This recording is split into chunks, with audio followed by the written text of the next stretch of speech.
Today we're talking about health promotion. Your second assignment is around planning a health promotion project. So this will hopefully be useful to you. I don't know if the second assignment's even on your radar yet, given that the first one's not due till Friday. By the way, I had a question about Turnitin.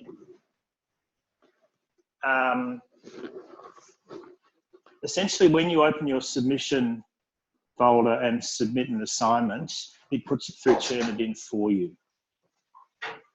All right. When you submit an assignment into Brightspace, it submits to Turnitin for you. There's no separate Turnitin submission process. Oh, okay. Yeah. So it all goes together. Yeah. There is a separate piece for a separate folder for drafts. You can submit to Turnitin into draft if you want, so that doesn't affect your final SI as much. But yeah, there's no separate process for Turnitin. So today, talking about health promotion, just introducing some concepts, looking at the priorities. There are a number of different ways of thinking about what health promotion is all about. The Ottawa Charter is something you need to know inside and out. Some current approaches, and finishing off with a little piece on health promotion planning. This won't be a long lecture. Should be able to give you a little bit of space and maybe a bit of discussion time as we go through. So, as we know, just by way of revision and reaching back to what's come previously, people's ideas about what health means is by no means universal. People have all sorts of different ideas about what health means. And our understanding of health influences the importance we place on investing in health. What does that mean? It means that if we think health is important, we will spend more time looking after it. If we think health is something that we take for granted, or we don't even give it a lot of conscious thought, then we may not look after or take steps that in a different space we may know we need to make. Yeah. So somebody who is focused and motivated to reach a particular health-related goal will work towards those, where somebody who's sort of ho-hum about it won't necessarily do the hard work required. And that's important from a health promotion perspective. Health promotion is not telling people, giving them information. Information by itself doesn't make it any change from a health promotion point of view. Two definitions we've come across already. The World Health Organization's definition, which we know. Who can remember what that is? Leah? No? Okay, more than the illness of disease, more than the absence of disease. Yeah. And the Ottawa Charter talks about the determinants of health that we've covered at some length a few weeks ago. So, health status. What do we mean by health status? This is an introduction to some basic terminology in health promotion. The status of somebody's health is what sort of measurement you might put over a description of their health. So more than just they're healthy or they're not healthy, it's what's the status of their health. So that's what that's referring to. Okay, so it's pinning it down to an individual or a population. And in your project, you're asked to specify, are you talking about a project for an individual or a population? How do you measure health status? What are some of these descriptors or some of these measurements? How do we pin it down? There's a number of them.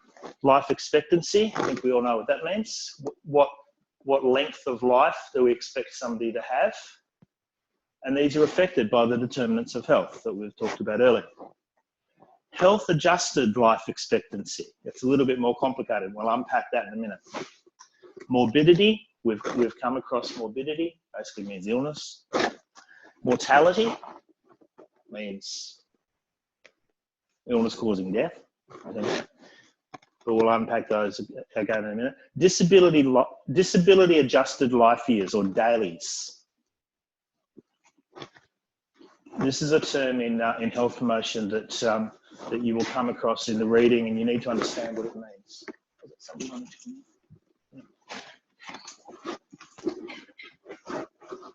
And burden of disease is another concept that you need to get your head around. Okay, so we'll spend a little bit of time exploring those 6 concepts that are really key to understanding what health promotion is all about. Life expectancy. The average number of years, this is like a dictionary definition. The average number of years of life remaining to a person at any specified age. So, a 20-year-old you would generally consider has a greater life expectancy than an 80-year-old. You see that? It's pretty obvious. Everything else being equal. Life expectancy at birth is the average number of years newborns can be expected to live if existing death patterns continue during their lifespan. Now, where are health determinants in that? Where, the determinants of health, where are they in that statement?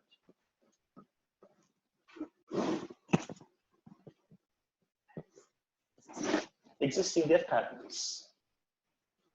Existing death patterns are influenced by all sorts of things. Yeah? Morning. Morning.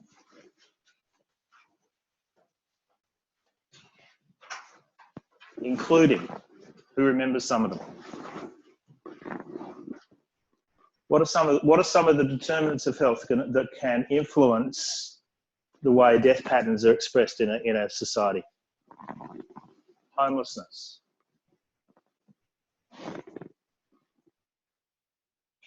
Nutrition. Okay, environmental factors, the quality of the water. Yep. All that stuff that we talked about, and you've got to pick one of them for your assignment. Yeah? This making sense?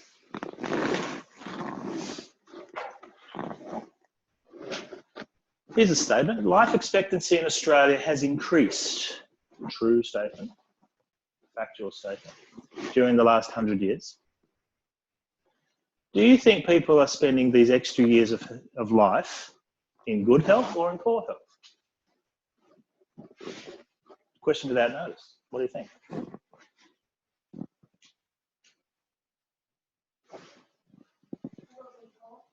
Poor? Why do you think poor?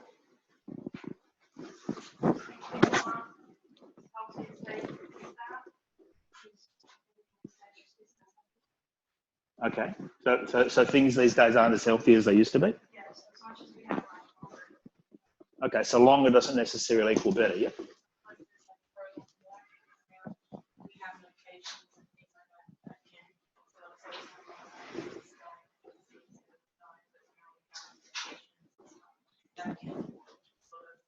increase the life expectancy, but still we could be suffering that much.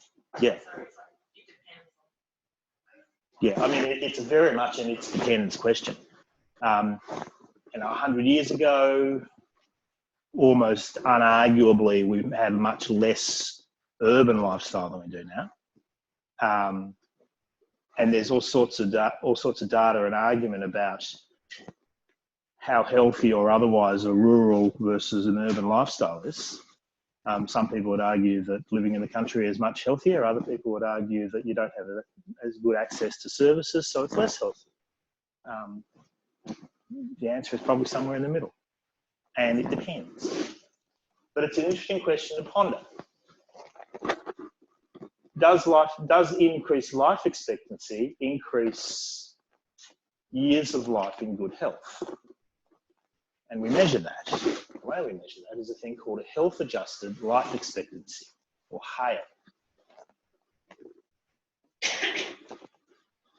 So a couple of basic statements, a couple of fundamental ideas that increases in life expectancy are important, but they're no more important than the idea that people shouldn't just live longer lives, but should live longer lives in good health and hang on to their health for longer.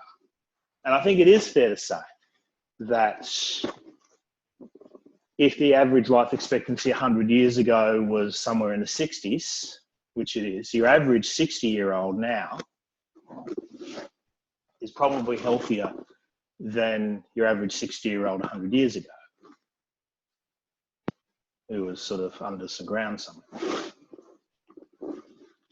So the health-adjusted life expectancy measurement is what it is, it's a measurement, estimates the number of healthy years that a person born in a particular year can expect to live.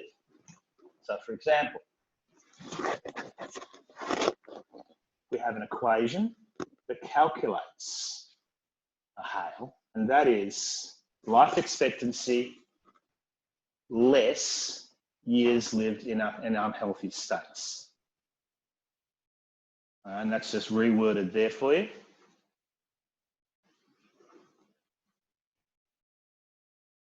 All right, so we're clear on that? Here's some examples. Australia.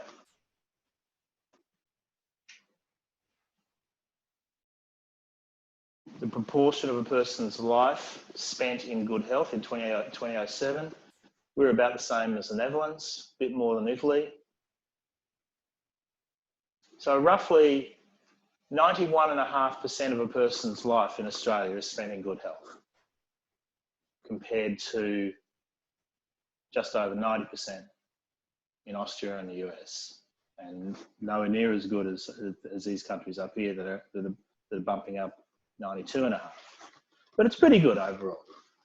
Notice that these are all developed countries. Some of these figures would be a lot lower than the 91, 90% in some developing countries.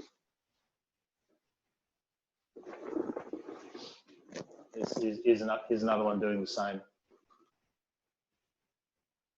or similar type of thing, and you can see once again Japan's up the top, very long life expectancy up there, and a very high health-adjusted life expectancy. So this one is the percentage of a person's life spent in good health. This one is the overall health-adjusted life expectancy. So where's Australia here? So health-adjusted life expectancy, don't have the year for this, but the figure is somewhere about 73, a bit under 73.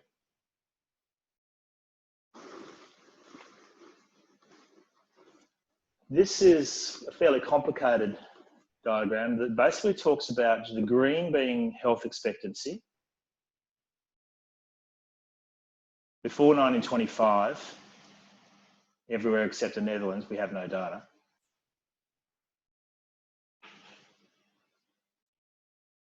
The red is health expectancy loss due to poverty only in the Netherlands, India, the world, and Mexico.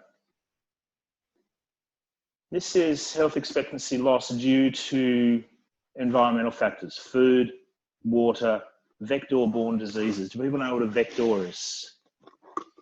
Now, like a mosquito, okay? So a carrier of disease is a vector. And you can see how much more than poverty alone those environmental factors contribute to health expectancy loss, or life expectancy loss, healthy life expectancy. And then lifestyle takes up the majority. And that's things like exercise, diet, all those modifiable factors. always been a major factor in all countries, even the developing ones, and overall in the world, it's well over 60% and has been since the 1950s or since the 1960s. Takes a little bit of work to get your head around that diagram, but when you do, I find it quite striking. I don't know about you. I don't need to get mine. Morbidity. Morbidity means ill health. Basically, morbidity, sickness, illness, similar type of state of ill health. And it can refer to an individual or to a population. So you could have a morbid person, or you could have a morbid population. So if you're having an epidemic of a particular disease, then we talk about population morbidity.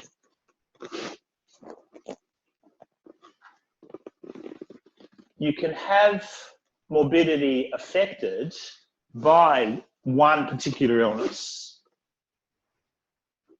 or disease, and we've talked about the differences between those, one being, you know, medically defined, one being functionally defined.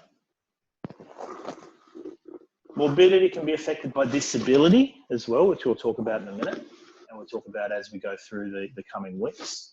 And injury, which is not due to an illness or disease process, but it's a factor that comes in from the outside that affects a person's health function. Mortality. The study of mortality looks at how many people die, the causes behind the people dying, and the average age. So you can see how a lot of these measurements that we're going through go together. And mortality is an important measure of health status, as is morbidity, as is HAIL.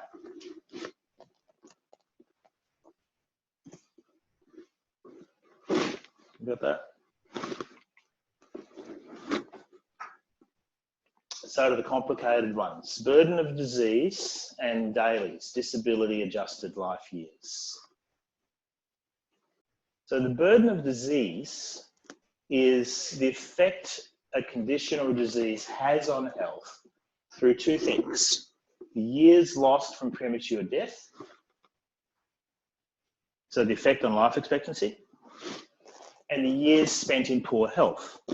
So that answers your question.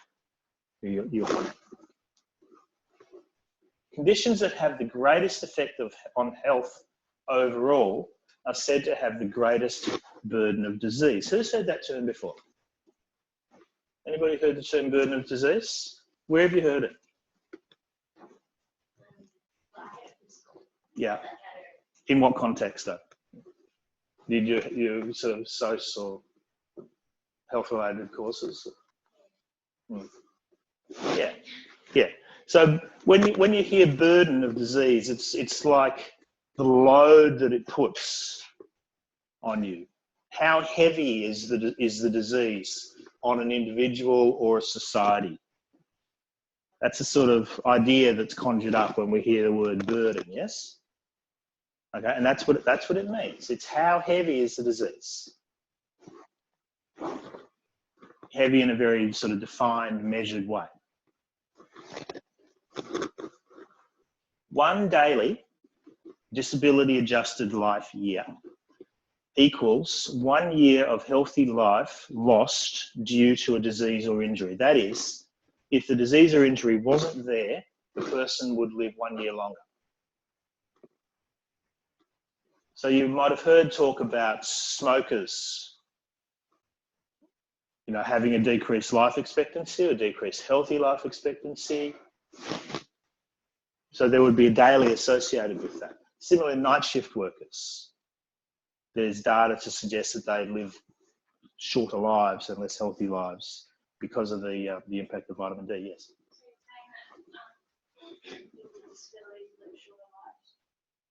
Sometimes. It's not always just about life expectancy. Sometimes it's about quality of life, which we'll come to.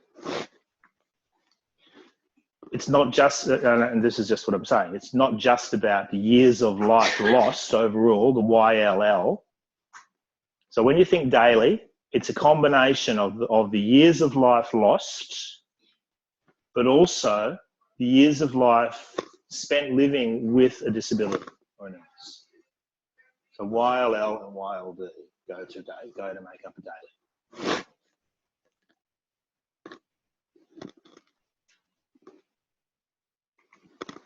So just to try and unpack this a little bit. You have, from birth, you have a healthy life. You might have some interruptions in that. Then you have years of life lived with a disability, illness, or injury, and then the person dies. And the difference between when they die and when they would normally have been expected to live, given their societal life expectancy, is the years of life lost. So those two together make up the disability adjusted life years. So this person, when they were born, would have expected to live to here. They only lived to here, and they lived this much, plus these little patches in here, with a disability, illness, or injury. Took me a while to get my head around it, back in the day. Is anybody really struggling with that? You're getting there. Have a read. There's plenty around on this. It'll make sense the more you go into it. Here are some examples of the burden of disease. Now, it's a busy chart. I'll give you that.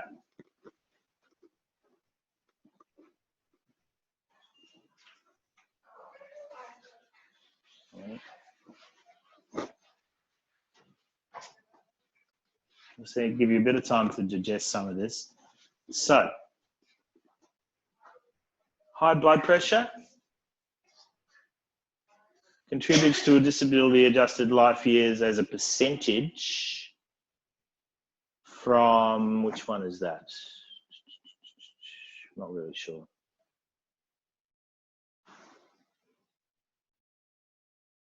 But most of it is from cardiovascular disorders. Overall, you can see the curve.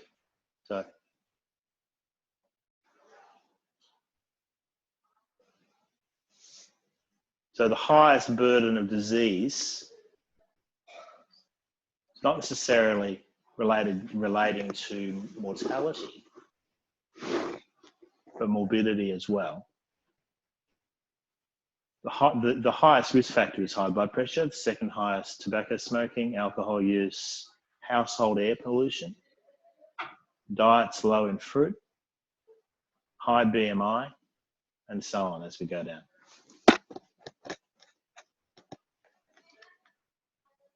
No great surprises there. But how those risk factors are made up, what you're actually looking at, which diseases contribute to these risk factors. Obviously, this one here, that's around diabetes. That's the green. Okay, cardiovascular factors contribute a lot all the way down, pretty much.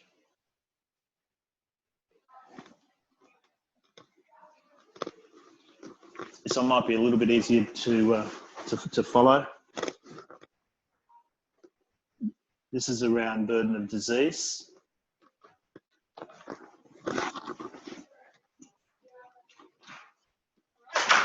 So overall cardiovascular disease, 22%. Cancer, 11%. Neuropsychiatric disorders, 28%. Now, how much of that is due to decreased life expectancy or years of life lost? How much of it is due to years of life spending with disability? Much higher. This one, possibly the mix would be quite different. So just looking at burden of disease doesn't tell you whether people are dying earlier or whether they're just spending more time with a disability. But either way, there's an effect on their health.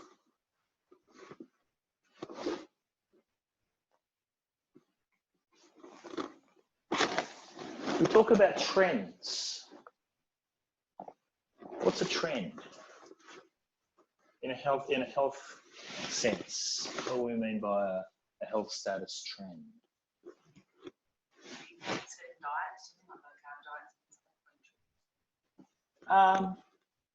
Yeah, could be. But basically, a trend is the way things are changing. And in a health sense, a trend refers to tendencies or directions that health is taking. So sometimes health is going up, sometimes it's going down, or health status is going up or down. There are improvements being made, there are reductions being made, there are other changes over time. This may not seem like an example that's health related, but there's some stuff going around at the moment about what's happening longitudinally with people's literacy and numeracy as a result of social media. Because I was told when I was growing up, learn your times tables because you'll never carry a calculator around with you in your pocket. He says, holding up his mobile phone. Things change. What does that mean? People communicating with their thumbs. People's handwriting has noticeably declined. I know mine has. And if you look at handwriting from 100 years ago, let's take that 100 years ago example, people put pen to paper in a manual sense a lot more than they do now. These days, we email, we text, we LOL, we ruffle, we do all sorts of things. But we maybe don't use fully formed sentences as much as we used to. And they're trends. Now, if we are equating or approximating literacy and numeracy with health status, which you can't read the label, less likely to make good informed decisions about, say, food choices, which has been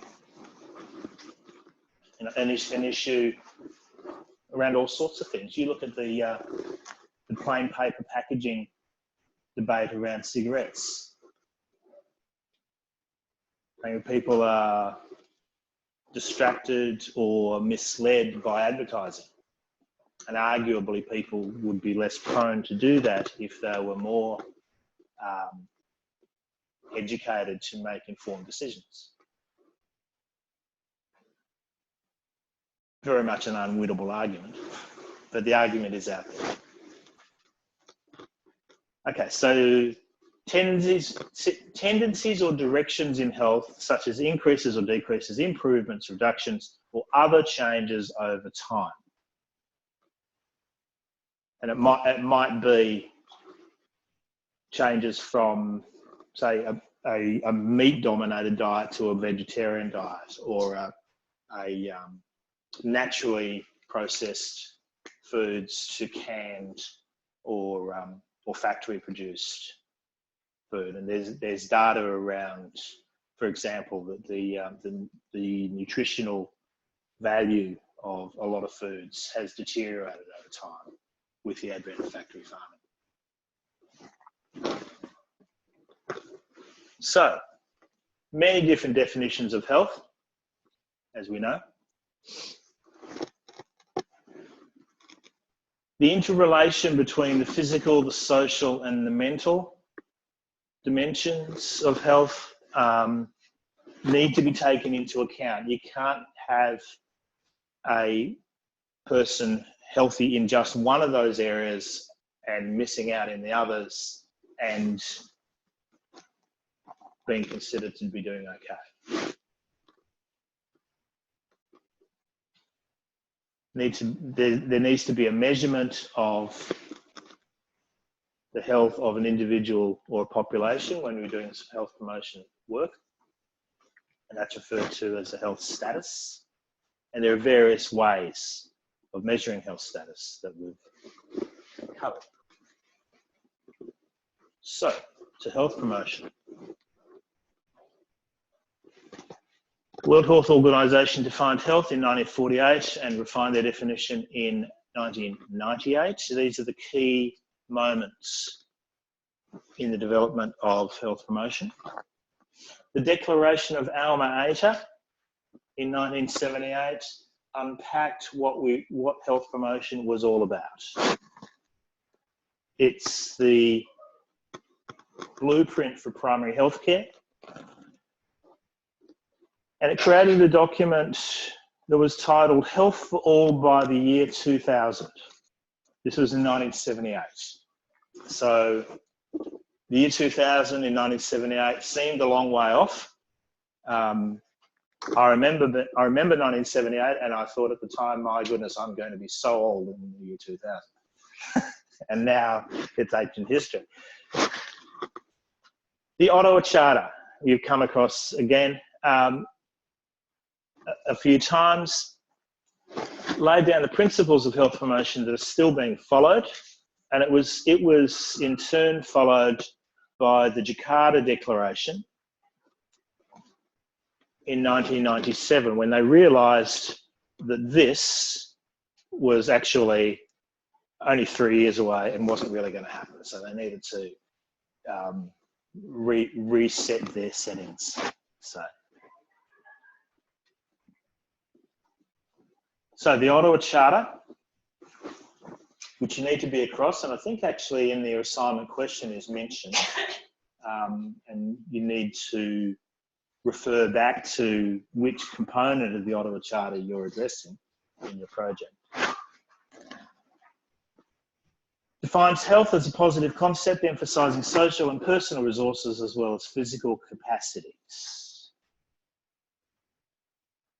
So what a person is physically capable of, as well as what resources they have at a personal or social level. Health promotion is defined as the process of enabling people to increase control over and improve their health. Notice it's not just about giving people information. And a mistake a lot of people make when they get started in this field is saying, oh, we've got all the right information, we just tell people what to do and they'll do it. Wrong. Because the first thing people tell experts when they're told information is find reasons why they shouldn't do it.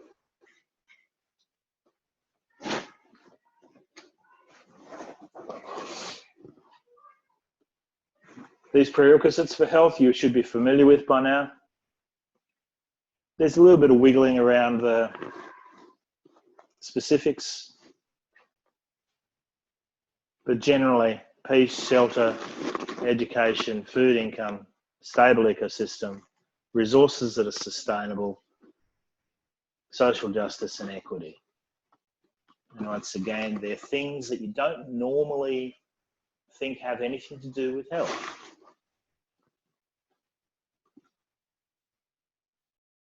They don't specifically mention disease or illnesses or injuries.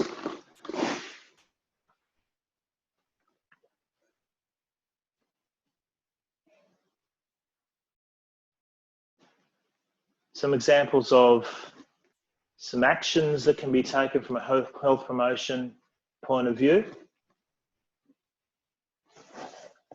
And the Ottawa Charter diagramizes this in quite a sort of logo sort of way. This is up on Brightspace, you'll see this. Building healthy public policy, creating environments that are supportive of health, strengthening community action around health, developing personal skills at an individual or community level around health maintenance, for example, and reorienting health services around health promotion.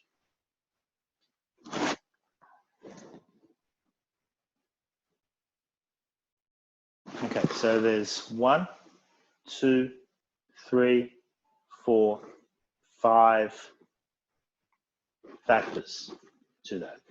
This is a little slide from the World Health Organization itself. A nice little quote that I wanted to include: health promotion is the process of enabling people to increase control over the determinants of health. So it's more than just, I need to go to the gym more often, or I need to go for a swim, or I need to go for a bike ride, or I need to go for a triathlon, or whatever. It's more than that. It's about building healthy public policy, creating supportive environments, strengthening community action, developing personal skills, helping people do that, and reorienting health services, or helping health services to become reoriented. That's the logo that you will see around the traps. Has all those pieces on there, and you can see healthy public policy being the ground, being the basis on which everything else sits. So without healthy public policy,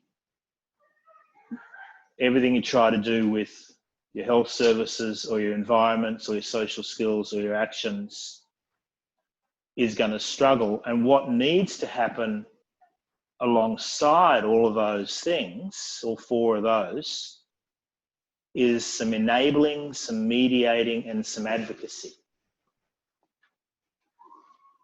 So in your assignment, I would expect that you would talk about one of these 5, possibly more than one, but you would also then talk about what enabling or mediating or advocacy you are doing in that or those areas.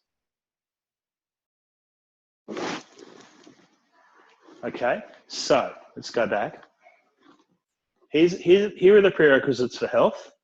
You might choose food. You might choose food security. And you might say, all right, my project is going to be around creating supportive environments and developing personal skills to improve food security by getting people to grow their own food in their own backyard. Just say.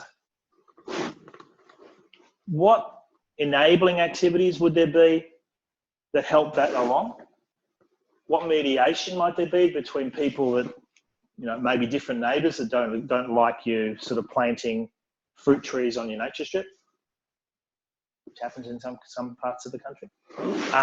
And what advocacy, what public defending, if you like, might there need to be to enable that to happen? Okay. Have a look in your references. I'm seeing a few blank stares about this project, given that the first one's not even due yet. This is the second one.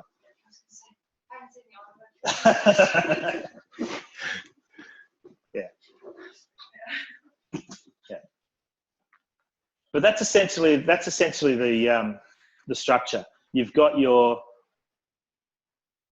5 elements of the Ottawa Charter and these activities that need to, to a greater or lesser extent, be enacted to get those things happening. So it's unpacking those one at a time. Creating supportive environments might include things like food choices, giving people more food choices, sun care, smoke-free environments, So shelters in the sun sense, regulation around where people are allowed to smoke and where they're not. You know, going back in the day, it's really surprising now to look at some old videos of concerts or sporting matches. You went to a VFL before AFL. This is sporting match back in the 70s, and you could see the cigarette smoke wafting across the ground. You don't see that anymore because people. When you play basketball, people smoke on the sideline in a basketball stadium. Yeah. Yeah. You don't see that anymore, and the contradiction in that to us are pretty self-evident. But yeah, it's just around, you know, people having a dialogue and having a conversation around that. Building healthy public policy, like I say, it's really the foundation of a lot of the other stuff. So working within and without the health sector itself, working on things like legislation, financial issues, taxation, the way organisations are structured. So things like occupational health and safety laws, council bylaws, the fact that in term 1 and 4, every kid in school has to wear a hat, in primary school anyway. And things like initiatives to counter bullying cultures.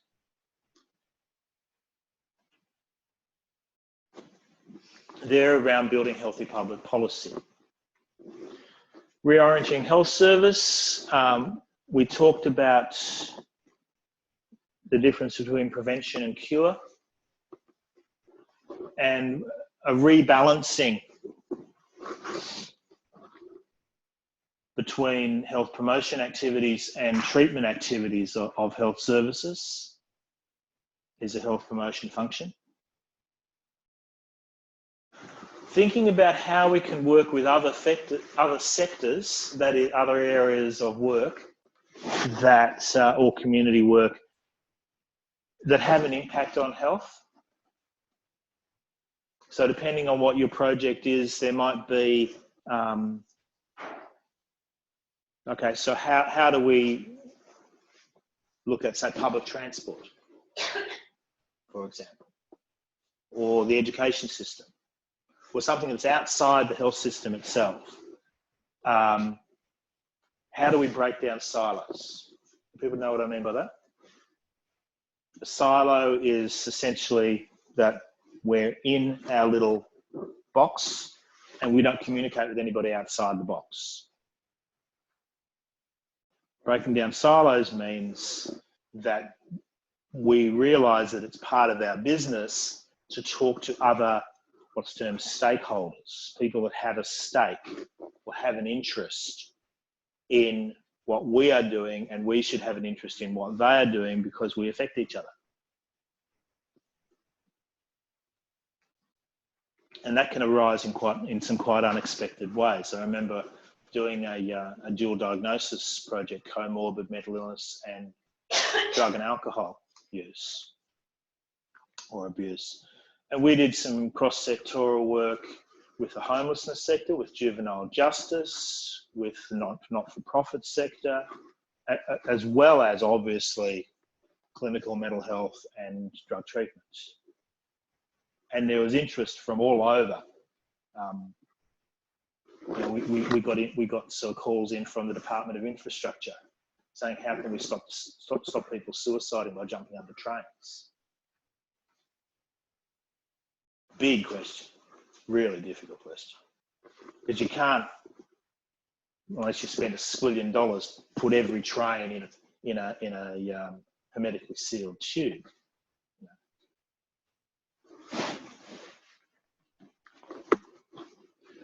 Including health promotion in job descriptions, making it a designated role, and this might even be, say, in an accountancy firm.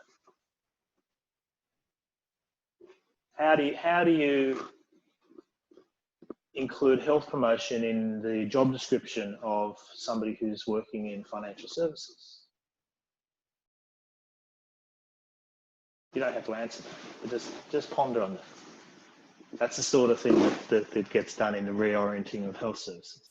Strengthening community action is about enabling and empowering communities by providing resources so that they can actively participate in decisions which lead to better outcomes.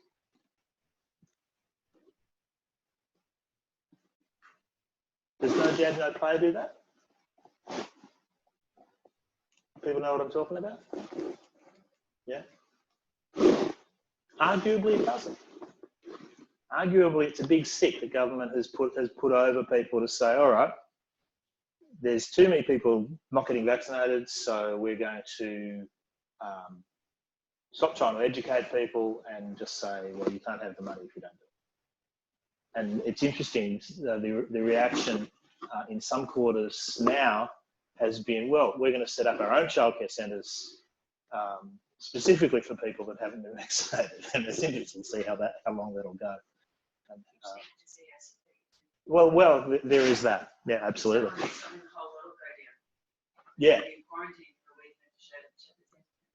Yeah. I mean, it's quite a worry that. I mean, I actually had an opportunity to go for a position just a few years ago up in northern New South Wales, and I decided against it, and it was one of the factors that I thought, no, I really don't see myself working with a population that's got that characteristic as a strong feature. Communities being able to apply the skills that they develop to other situations. Okay, so you might have a community that's empowered to make health decisions in one area, and then they can apply those skills to other areas. And a good example is a thing called microfinance that happens in third world countries. It's not without its controversy. But people developing skills in getting out of the poverty trap, getting out of being dependent on other people or being dependent on overseas aid, can then apply those skills to other situations. To do that, they need to determine what their needs are. So a health needs assessment in this field is important. I think that's mentioned in your assignment as well. There's an assessment of need. Community development comes under this area, as does a thing called capacity building. That is building the capacity of a service of a community to respond to its own health needs.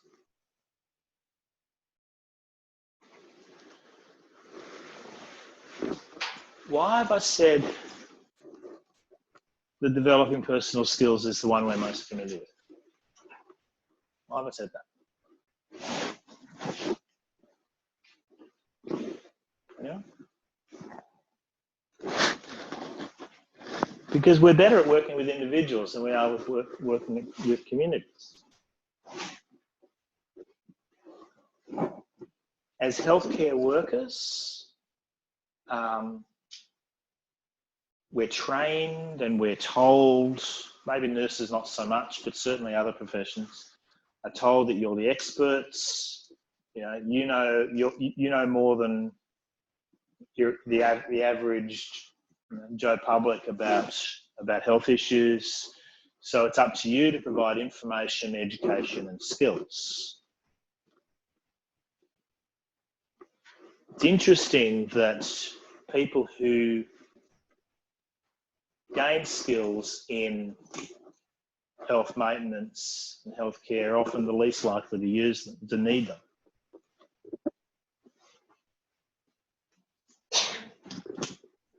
I'm sure you can think of examples from your own experience about people who are healthy anyway, being obsessed about making incremental changes or incremental improvements and thinking,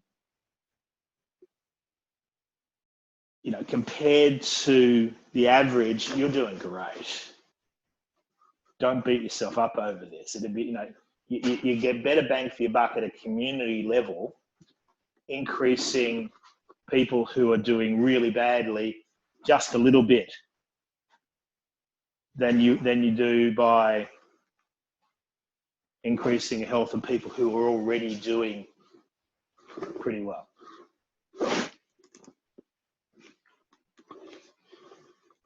Tomorrow we've got a talk from a lady from Breast Screen talking about health screening. It's an example of developing personal skills in detecting issues that people may not have been previously aware of. Sometimes there needs to be some creativity around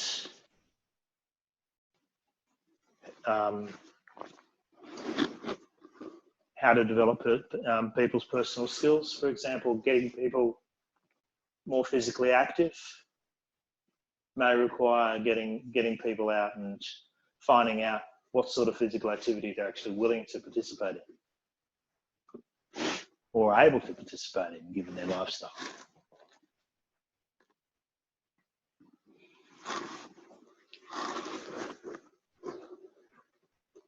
So some action areas for health promotion based on the Ottawa Charter and the Jakarta Declaration.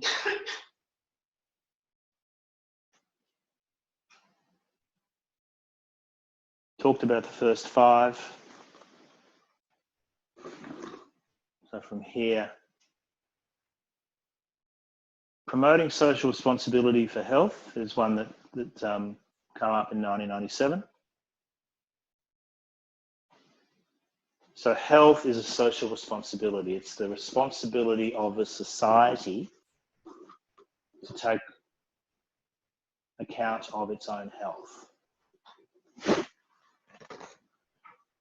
Increasing investment for health development to address social inequalities leading to poor health, and most of those determinants are affected by social inequalities,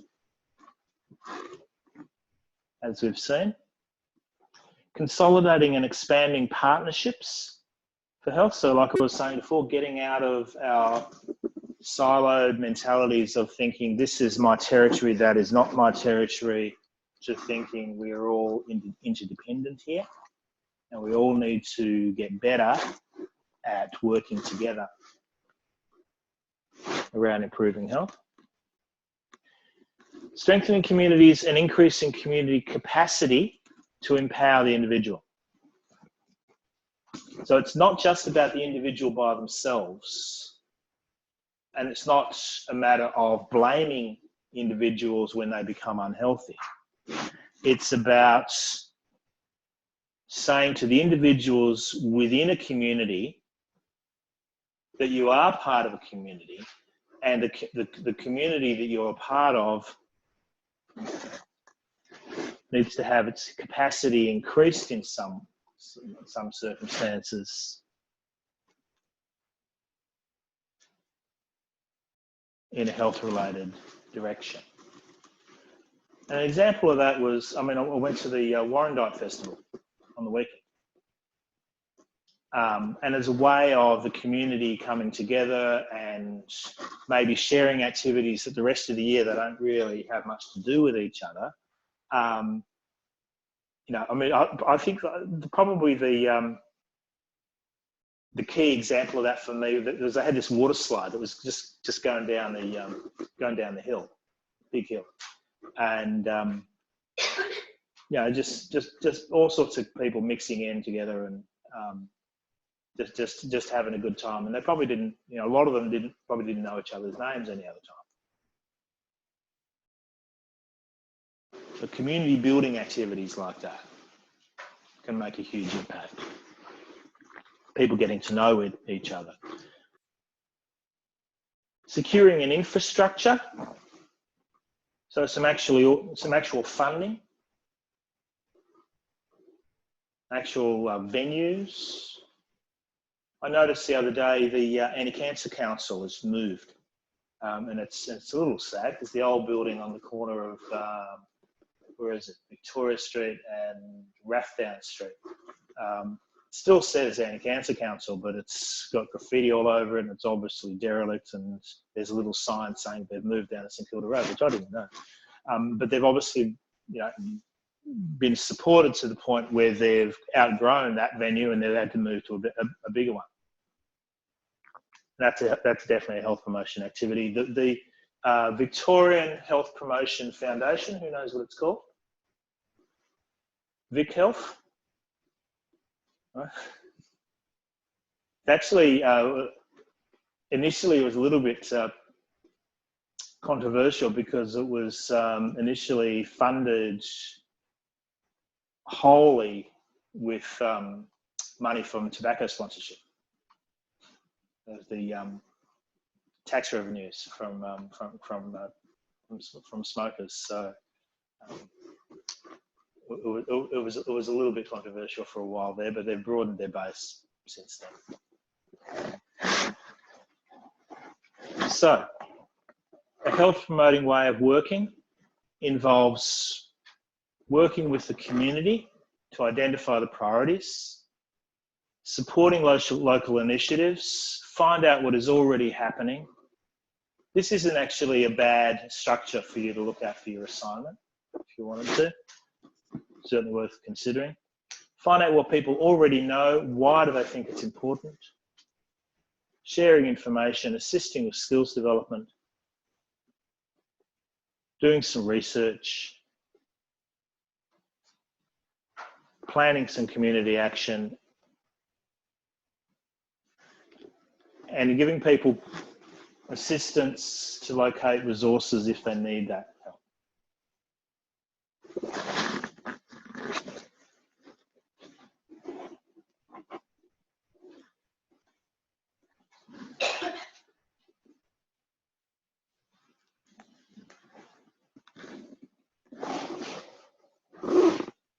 So, to planning, just quickly.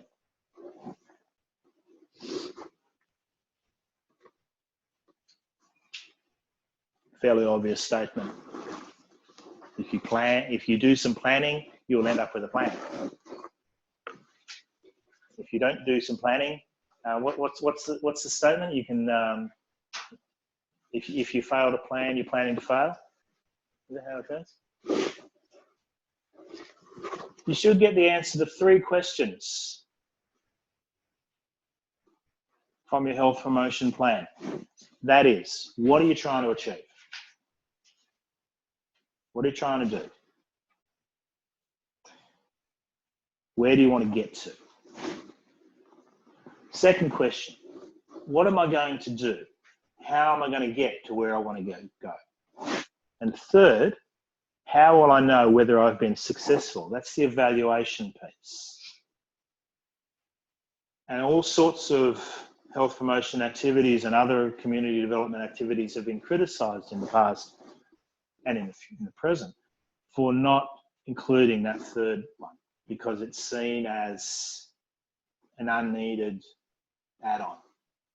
But it's crucial, because if you don't know that you've got to where you wanted to go, then how do you justify your existence? And a lot of programs have fallen over simply because they haven't had that third step in place. So 1, identifying needs. What am I trying to achieve? What are my priorities? Being clear about your specific aims and objectives. Who knows the acronym I'm going to use next?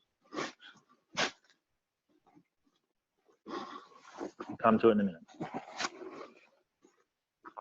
What am I going to do?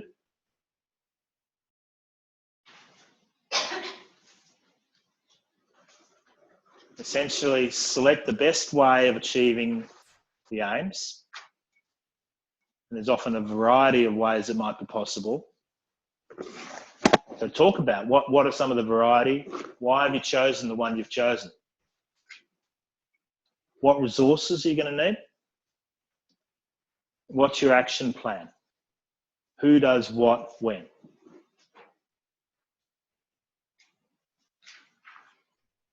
This presentation will be up on Brightspace, by the way. I know it's slightly different. Yeah, I know it's slightly different to one that you had,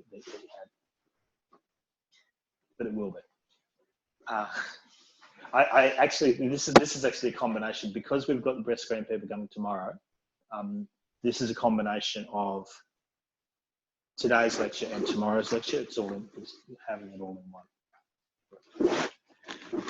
But we will be unpacking it a bit more next week as well. And 3, how will I know whether I've been successful? As I say, you need to have plans for how you're going to evaluate. As an integral part of your plan, not tacked on as an afterthought.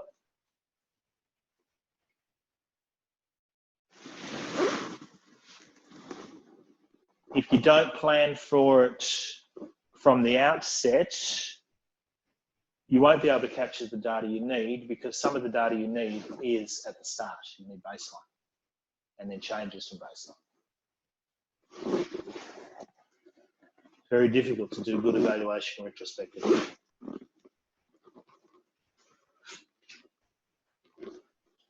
Okay, so planning entails an assessment of need.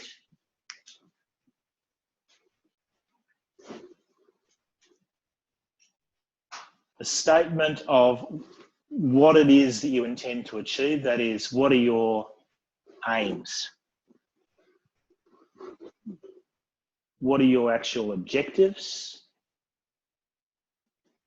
in a measurable way, so we'll get there. How are you going to do it? What methods or strategies are going to help you achieve your objectives? And how are you going to evaluate the reaching of those objectives? Like I say, we'll unpack those as we go through in the tube, and also a little bit next week. All right, I promise that I'll get to this. This is the acronym that you need to be aware of if you're not aware. Who's already seen this somewhere? Smart goals or smart objectives need to be specific. So not people need to lose weight. Well, let's take it at an individual. Not I want to lose weight, I want to lose 10 kilos. That's by definition measurable because I've put a number on it.